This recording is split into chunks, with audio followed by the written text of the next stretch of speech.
like, I don't know, email or call them. So I literally looked up emails and phone numbers, and I started sending out sample lessons, and a teacher bought in a district, another district. Then another teacher bought. Teachers talk, by the way. Teachers like to talk to each other and share what works. And then I got a call from a superintendent, and she said, I need 400 binders next week. Can I talk to your purchasing department? I'm like, yep. Hi, this is the purchasing department. How can I help you? Right? She's like, can you do a purchase order? I'm like, what the hell is a purchase order? I'm like on Google trying to figure out what the purchase order is. Anyway, it ends up building more and more and more. Schools are talking, superintendents are talking. I'm just emailing and calling. I'm not really doing anything. I've never spent a penny on marketing. I've done nothing but send out free stuff and talk to teachers. And Top Score went from my living room of 10 schools to all Florida schools, to 47 states, and I think today we're probably in almost all 50, and 3 other countries. Thank you. So, crazy story, hot mess express story, right? Now, I never told anyone about this until about 2 years ago. I was ashamed, to be honest. I'm not going to talk about I got investigated or banned. That sounds really bad. Plus, I tried to make myself this big company. It's really hard to be 28 going into these meetings and saying, hi, I make binders on my living room floor. Do you want to spend $10,000? They're like, no. Like, I look like I'm 12, and I'm trying to sell you binders and make on my floor. No district's going to buy that. So I went in from the bottom. I went into teachers. I just started getting district deals a few years ago. I started with teachers, and one teacher would talk to 4 teachers, and 4 teachers would talk to 8 teachers, and then they'd go to a teacher party and talk to 20, and then that principal would talk to her principal friends, and it just started spreading like wildfire. So I started in 2011. I started posting on social media before social media was, I even knew it was a thing. I started a business Facebook account and then a business Instagram, and I'm gonna show you what I did with that. I started an email list before an email list was anything. Now everyone's like, what's your email list at? I didn't know what an email list was. I literally got emails because the state kept changing things, and I would tell teachers, hey, give me your email, because when they send out more information, I'm gonna send it to you. Or give me your email, because when I create a new lesson, I'm gonna send it to you. I wasn't building an email list. I was, but I didn't know I was. And then the relationships, and I'm gonna talk about that in a minute, of how important the relationships were. That's literally all I did, was build relationships. I hit 7 figures by myself, not spending a penny on ads. Okay, from these things right here. And then at the very last moment, when my business quadrupled, I started sharing my story, which I'm gonna talk to you about in a minute too, and how important that is. Social media, I love going back to my Facebook. These were the first pictures I posted on Top Score Writing Facebook. This is my minivan, okay? I do not drive that anymore. I did 8 years. I'm done with the minivan stage. But I packed it up. I'll never forget, this is the biggest training I was going to, and I was so worried about, I'm going to this training, how am I gonna get 400 binders? I pack up the minivan, I get there, I unpack it, I drive my car and I park it, and I come back up and I'm like, crap, how do I get 37 boxes into the training? I didn't even think about that part. I was just worried about getting the boxes in the minivan. Ended up making about 10 trips back and forth. But my point of showing you that is I started posting from that moment. I started posting and I'd say, training 400 teachers in Manatee County today. Right? Then I'd go, I'd set up my table, post, training 2 schools in Marion County today. I'd take pictures during break. My first conference, you see how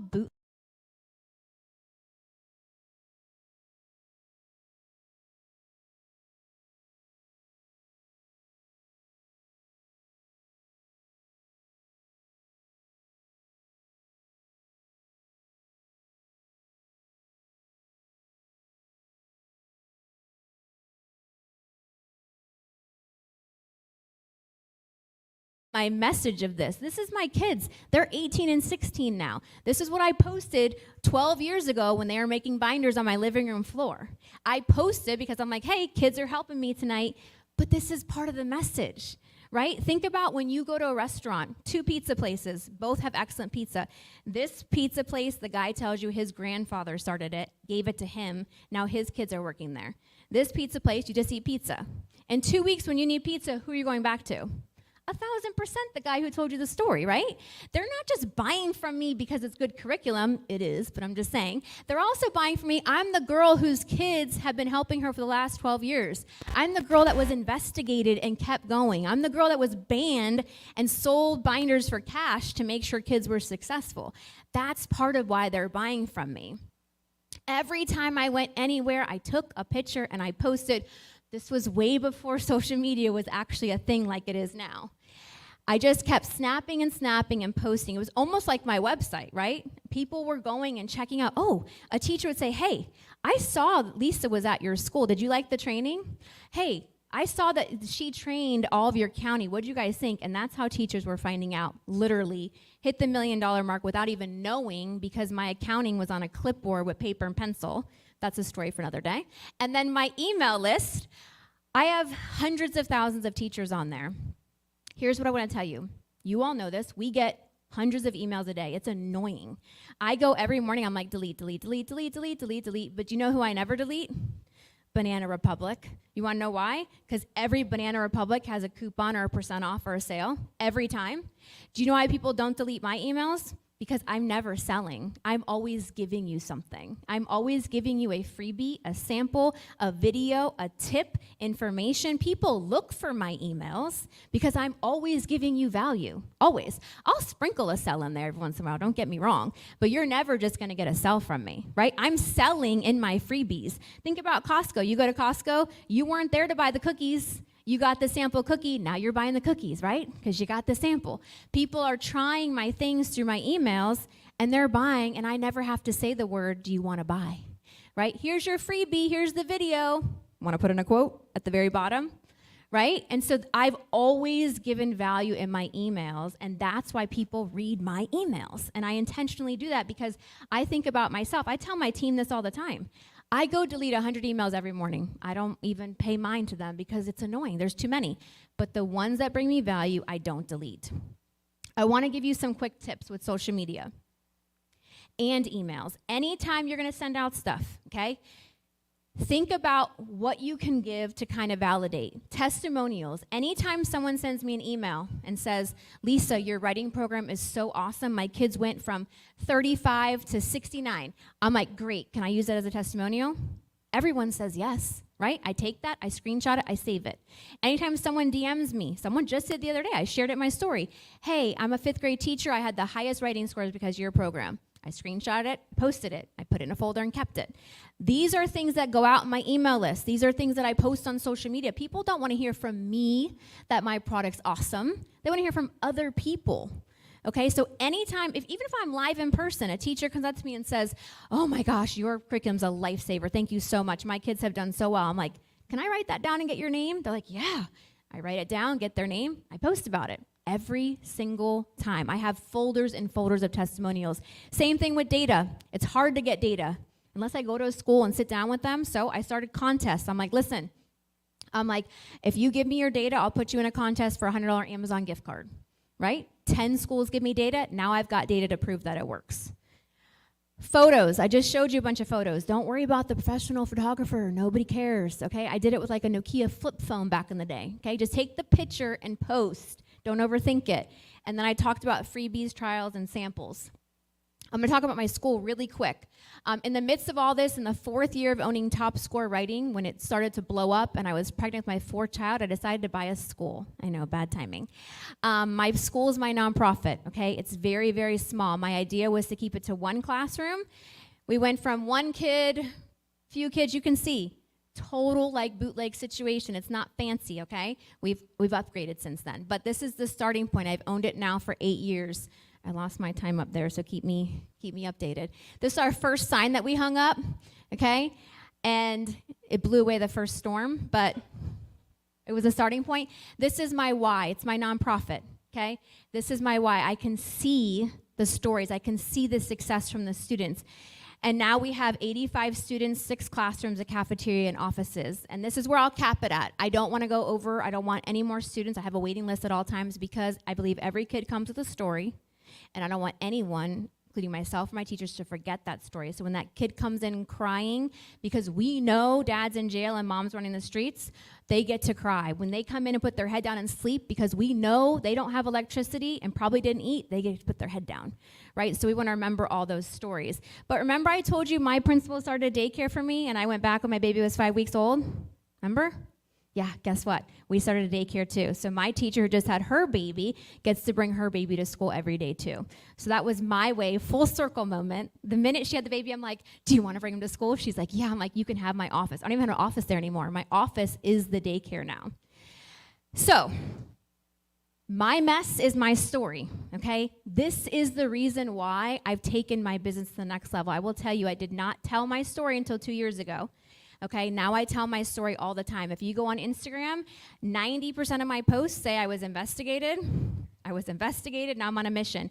And 90% of them, guess what? Every time I post, I get between 2,000 and 6,000 customer service inquiries asking for someone to call. Okay, every single time, and I say the same video.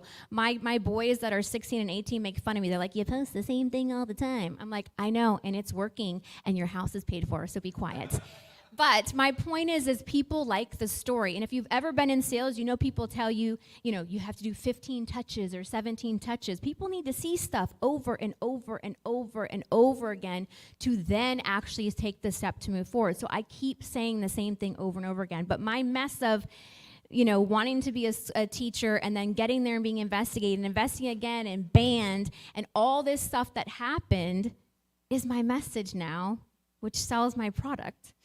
I speak about it, I post about it, I hopefully inspire people about it, but it's a huge part of why I am where I am today in my business.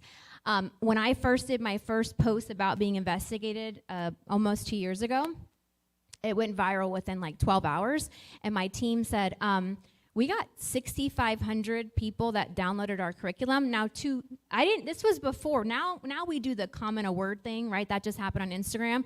That wasn't happening 2 years ago. So when they watched my video, I didn't even tag my company. They had 6,500 people had to Google my company, go to my website, go to curriculum, go to download, put in their name, phone number, and email, and download it. That was like 8 steps they had to do on their own, but that's what happened. And then the next day I posted again, we got another 4,200. The next day, and I just kept doing that, and I thought, man, I should have been posting about this a long time ago. But my point is people were impacted by that. They were inspired by it. And I went to about 22 schools in April. Every school I walked in, you're the TikTok girl. You're the girl that got investigated. You're the girl that was banned and then they were buying cash. And I'm like, yep, that's me. For a minute I was kind of taken back. Now it's nice, but I'm just saying it's one of those things where everyone knows the story now because they're seeing on Instagram. I just closed a $600,000 deal 2 days ago because of TikTok. Literally, the superintendent is like, 2 teachers saw you on TikTok. They sent it to me and they said, well, can we have this meeting? Literally from TikTok, okay? So I'm going to leave you with this. Don't overthink your story, okay? Everyone overthinks everything. I think that's literally my secret sauce to life. I don't overthink anything. I literally just go and figure it out. Doesn't work, it doesn't work. Timeline. Someone talked about your wins and losses. Timeline at all. I didn't even realize how much I had been through until I timelined it. Go back to the beginning and timeline every good and bad and tell pieces of your story throughout it, right? Today I had 30 minutes to speak. I haven't even told you the other half, okay? But I knew what I wanted to focus on today. I've spoken for an hour and a half before. I tell the whole timeline. It just depends on what I have.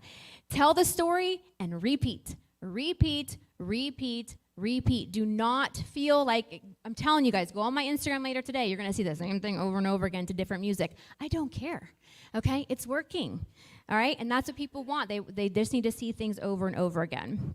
So to close this, because my time paused, which means I definitely am over time.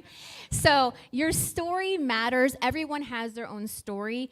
There are I think I looked it up, 8 billion people in the world. Trust me, there are a few thousand that are going to relate to your story out of 8 billion. So don't feel like your story isn't important. Don't feel ashamed on parts that may not be the best, because that's what makes your story so good. And people want the story, and whatever you're offering in your business, your story is going to be the reason they choose you over someone else. And they may not all choose you, and that's fine, because not everyone's going to relate to your story, but there's enough people in the world that some will relate to it. That is my Instagram. That is my website for my curriculum company. If you have kids, I give out freebies every single day if you go to my Instagram. And then there's my main website. So thank you for today. I appreciate it. I hope you enjoyed that. Does anybody have any questions?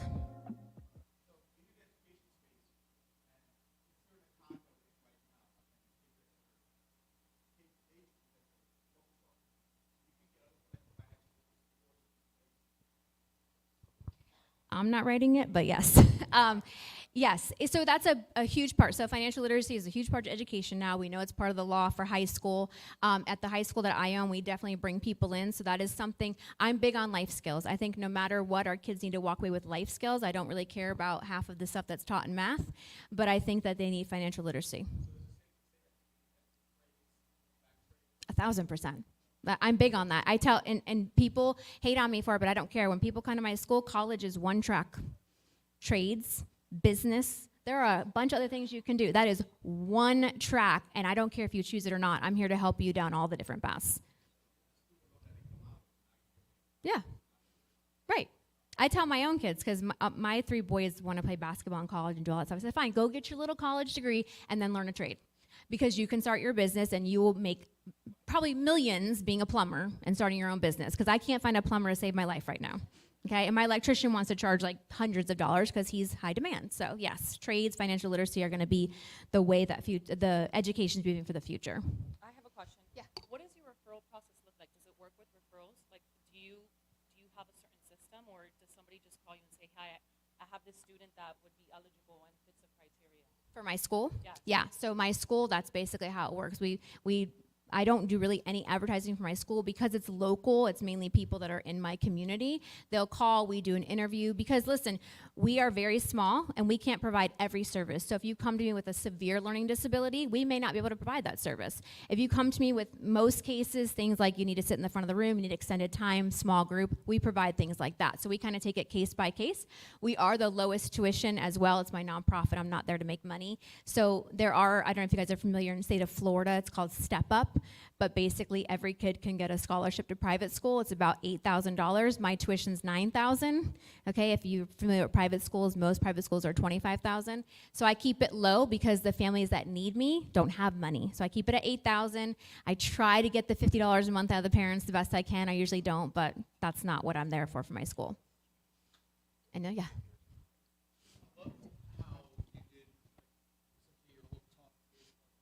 Yeah. Thank you. And then how you were able to weave in some value add points. Yeah.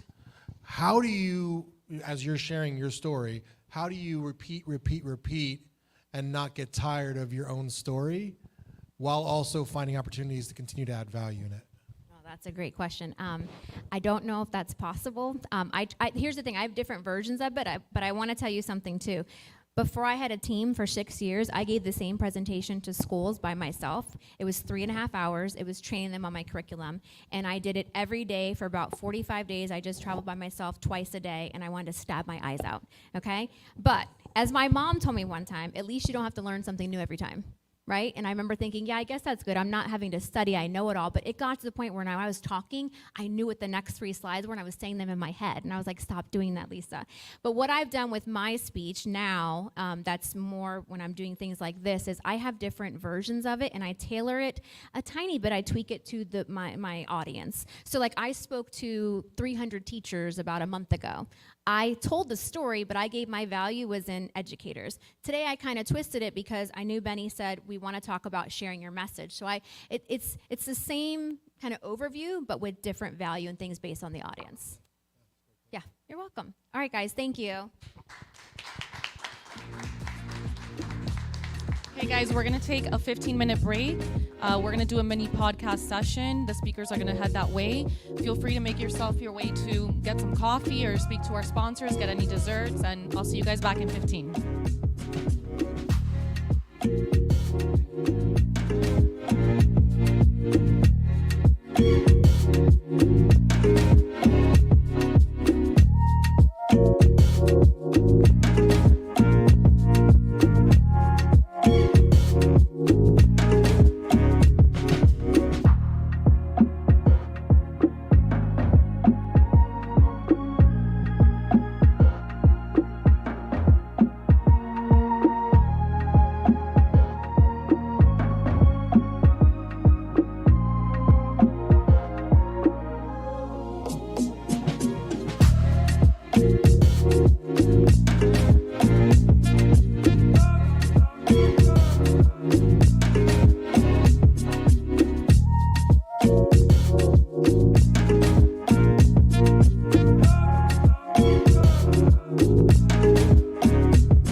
You know.